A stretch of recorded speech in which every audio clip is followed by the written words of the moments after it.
Daniel capítulo 3, versículo de número 12 diz: há uns homens judeus que tu constituíste sobre os negócios da província da Babilônia, Sadraque, Mesaque e Abednego. Esses homens, ó rei, não fizeram caso de ti. Aos teus deuses não servem, nem a estátua de ouro que tu levantastes adoram. Então Nabucodonosor, com ira e furor, mandou chamar Sadraque, Mesaque e Abednego, e trouxeram estes homens perante o rei. Durante o tempo de liderança de jovens, pregando para jovens e adolescentes, uma das coisas que eu percebo é a preocupação em escolher alguém para namorar. Às vezes a gente vê gente que não era nem para estar pensando em namorar, mas que já quer namorar e estão desesperados, e às vezes estão orando e dizem para mim: pastor, eu estou orando para namorar. Eu acho isso interessante, namorar para orar, isso é muito legal.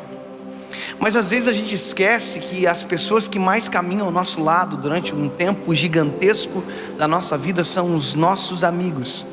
E para amigos parece que às vezes a nossa responsabilidade não é igual. A gente se relaciona com qualquer um, senta-se à mesa com qualquer um, a gente tem comunhão com qualquer um, e a gente se esquece que na verdade nós somos a média das 5 pessoas que mais andam com a gente. Ou seja, com quem você anda define quem você é. Se você só anda com gente má, a resposta é que provavelmente você não seja tão bom quanto imagina. Às vezes tem gente dizer para mim: pastor, eu estou namorando e eu só namoro com quem não presta. Aí lá no meu coração dá vontade de dizer: provavelmente você não vale muita coisa, porque essa é a realidade. Nós só atraímos para a gente aquilo que a gente é, e quem anda com a gente define muito aquilo que a gente vai viver, quem nós vamos ser, aonde nós vamos caminhar. Tem pessoas que gostam de se relacionar sempre com pessoas que estão abaixo dela, porque elas não são provocadas por essas pessoas. Assim como tem gente que sempre gosta de andar com pessoas que estão acima delas, porque essas pessoas provocam elas a melhorar, a caminhar mais longe. E esse texto ele mostra a realidade de uma amizade que persiste a uma tempestade gigantesca. Alguém diz que a tempestade prova os verdadeiros amigos, e é verdade. Mas tem uma coisa que também prova os verdadeiros amigos: a melhor circunstância da sua vida. Alguém disse uma vez: quer saber se a pessoa é seu amigo? Diga para ela que você comprou um carro novo, uma casa nova, que você casou e o seu filho está nascendo. Se ele sorrir, é seu amigo. Mas se ele olhar para você e dizer: nossa, você está sortudo, hein? O que você está fazendo? Desconfie. A amizade, ela define quem a gente é. E como nós estamos falando com base na palavra de Deus, quando eu olho para esses meninos eu me impressiono, porque os 3 estão juntos no início da história, e os 3 estão juntos no final. Não é spoiler, porque você já conhece o final da história, mas os 3 meninos que bateram de frente com Nabucodonosor são os mesmos 3 meninos que não se prostam, são os mesmos 3 meninos que vão para a fornalha, e também são os mesmos 3 que saem da fornalha juntos. Eu me lembro que quando eu aceitei a Jesus, eu queria encontrar pessoas para caminhar. Me lembro que a primeira vez que eu fui na igreja, onde eu fui líder de jovens, após ter um encontro particular com Deus, eu me lembro que quando eu cheguei lá, um líder de jovens veio falar comigo. Eu vou falar o nome dele porque eu sei que ele não vai ficar triste, não vai ficar bravo. O nome dele é Felipe. E eu me lembro que quando o Felipe me encontrou, ele disse para mim: cara, vamos sentar com a gente lá na juventude, nós vamos cuidar de você. E eu e minha esposa, que na época ainda era namorada, sentamos com os jovens e a gente ficou tão feliz de estar ali.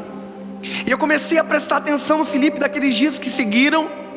Eu fiquei prestando atenção como ele pregava, como ele liderava, e lá no meu coração eu dizia: eu quero ser igual ao Felipe. Porque são essas amizades que nos tornam melhores. São amizades que nos dão vontade de orar mais, de ser mais crente, de ser mais cheio do Espírito Santo, de ser mais honesto, de ser mais justo. E eu me lembro que eu observava o Felipe, e o Felipe tinha traços característicos que eu, sem saber, imitava. Eu me lembro que quando o Felipe pregava, ele sentia a presença de Deus, ele fazia com a mão assim, ó. E quando eu começava a sentir a presença de Deus, eu estava fazendo igual ao Felipe.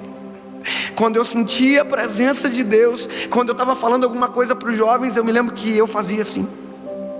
O Felipe tinha um jeito especial de dar glória a Deus. Quando ele dava glória a Deus, ele fazia um suspense com a mão dele. O Felipe, quando dava glória a Deus, ele fazia assim, ó. Ele dava glória a Deus e fazia um suspense com a mão dele e levantava a mão. Quando eu comecei a dar glória a Deus, eu estava fazendo igual a ele. Eu dava glória a Deus. E eu repetia aquilo que ele fazia, porque ele me influenciava. O Felipe me ajudou a querer ser melhor. E esses hábitos, aquilo que ele fazia, esses trejeitos, na verdade era a mínima coisa que eu estava imitando dele, porque tinha algo maior acontecendo dentro de mim. Eu estava querendo ficar mais perto de Deus. E um dia ele disse para mim: Dave, eu tive um amigo na minha vida, o nome dele era Ninho, e Jesus levou ele. E ele era crente demais, e eu sou o que eu sou hoje porque eu tive um amigo igual ele. E eu dizia para ele: Felipe, você agora é o Ninho para mim, e talvez um dia eu vou ser o Ninho para você também. Eu vou melhorar.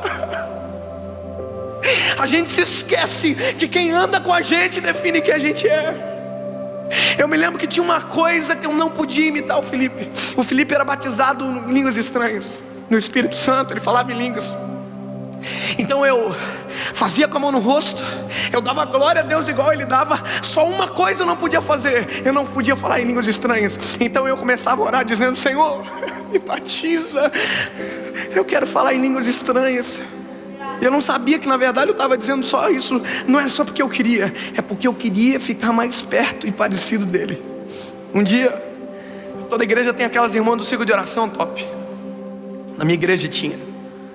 A irmãzinha do ciclo de oração puxou minha blusa e disse: vai para frente, que o Espírito Santo vai batizar você. A minha vontade era sair do banco assim dizendo: ei Felipe, fica ligado. E quando eu saí do banco e eu estava chegando na frente, um pastor que estava ministrando falou: ei moço, não ora por você, ora sobre a vida desse rapaz, um grande amigo meu. E eu comecei a orar sobre a vida dele, mas dentro do meu coração eu dizia: Senhor, eu quero ser batizado também.